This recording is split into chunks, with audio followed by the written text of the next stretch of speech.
There's nothing that gets old about game day. Nothing. You step in an arena, you hear the music like we hear right now, the teams are out there doing early workouts, it never gets old. It'll never get old. Well, 2019, I had ran into one of my former managers, John Lashway, with the Raptors organization, who is with the Hamilton Honey Badgers. And he mentioned to me that the league was going to be starting up and asked me if I was interested in participating. And I said, sure, I'd love to. It wasn't that long after that conversation I was contacted. And at that time, I was just enrolled to be an inputter or a caller. And I guess you could say the rest is history as it evolved over the last 3 years. I was lucky enough to play college basketball for Sault College in Sault Ste. Marie, Ontario. When I finished my diploma program at the Sault, I transferred to Seneca College in North York. I tried out for the team, didn't make the cut, but before I left, I said to the coach at that time, Ernie Armstrong, I really need to still have basketball in my life. I'm not ready to let it go quite yet. Do you have any positions for me that I can maybe help the team in some other way? And he said, have you ever thought about statistics? And I said, well, I messed around with it a little bit in grade 11 when I was on the sidelines. So sure, I'll give it a shot. That season, the 1989-90 season, I was on the sideline at the scorekeeper's desk. And by the end of the season, the team was asking me to travel with them to away games. So I had taken a pen and paper sheet that Coach Armstrong had in his portfolio, and I was basically applying it to the Seneca team and keeping stats for them. Following that, a phone call came in 1994 to work the World Championships of Basketball. Welcome everybody to Toronto, Ontario, Canada. We are on the shores of Lake Ontario, one of the 5 Great Lakes located in Canada. Worked that event, and at that time, that was when the Raptors franchise was awarded. Several months later, I received a phone call from Ernie Armstrong again saying the Raptors are going to have a free agent camp here at Seneca this coming weekend. Can you make it? And I'm like, duh, I'll be there. So I was there, I worked it, I met Brendan Malone, the first head coach of the Raptors. I met Isaiah Thomas, who has been my hero since I was just a little gaffer when he joined the Pistons. It was a grind for a number of years. We had a lot of excitement, many years. Did we have times where it wasn't great? Certainly.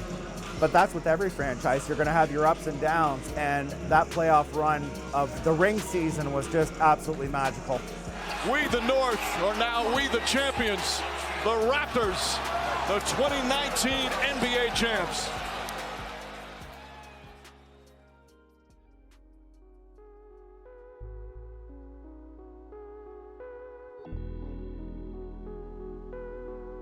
This year, big kind of change for how we're producing the games. We're doing it all in-house, so we got the production studio across the hall from us at head office.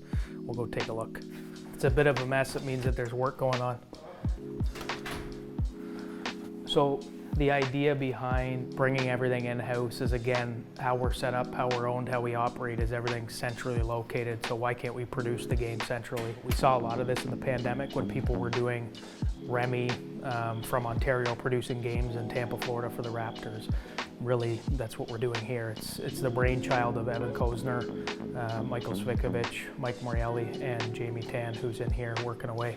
Here is the behind-the-scenes look at the studio that produces the game. As I mentioned, Jamie over there is the man in charge on game days. So remote broadcasting is the way of the future. That's how the CEBL is too. We don't take many opportunities to be behind the curve here. So I think you'll find that things are looking big league. And with the launch of our new CEBL Plus streaming service, we get all the featured content here and all your live game content's produced there. So yeah, pretty good. What's kind of your role or your specialty with it? So I'm going to be producing all the games come the season for 5 of our markets, remotely into the systems and venue, switching from here. There's been a bunch of stuff that we got to work through. It's mostly just getting proper personnel in spots, making sure that we've got enough Wi-Fi or Ethernet connection and bandwidth on at each venue. And Game Cam has Duncan. What's our time? 6 minutes. 6 minutes. Here we go, D. If I do that, like shake my leg, is that gonna mess with your audio? No? Okay. because that's going to happen. If not, I'd put it on the other side. Switch it over to the weekend. Is that from nerves? Yeah, it's nerves, it's excitement, it's anxiety, it's everything. 3 minutes? 3 minutes, 3:30 to you. 3 minutes to manifesto, 3:30 to you. 1 and 2, grab me introductions. 5, 4, 3, 2, 1, and you guys are up. St. Catharines, Ontario, Canada, home of the Niagara River Lions. Tonight, the Guelph Nighthawks look to end a 3-game losing streak, while the hometown Niagara River Lions look to continue to hunt down the coveted second-place spot in the standings. Tonight was an auditing type of supervisory role where I was keeping track of the statistics in a manual fashion, pen and paper, and I was comparing at the end of quarters to the actual play-by-play that was being produced by the statisticians tonight, the inputter and 2 callers. We have the inputter on the computer with the CEBL live stats, and the 2 callers are trained to call in a language that the inputter will understand based on software and the game.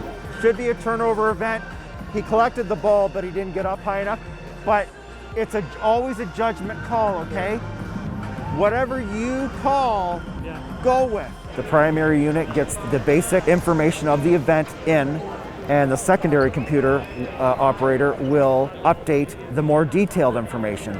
Let's use a Raptor game just as an example. Kyle Lowry makes a 3-pointer, and the assist will go to Fred VanVleet. Here's VanVleet, sends it back to Kyle, lines it up, and here come the Raptors. My caller will say field goal made, Raptor 7, 3-point jump shot, assist 23. Tonight was just an extra little step that we're taking to improve quality in the league. We have a standard that we want to have the bar at a certain level of accuracy, and if we can meet or exceed that, the better it is for the league and the players, because that information is critical to these players. I want to do my best to improve the skills of each of the statisticians. When it comes down to it, it takes a long time to get really good at this. But the more you practice, the more you're going to love the game. And the fact is they already love the game. They're at the arena, they're sitting front row center. You can't ask for a better seat.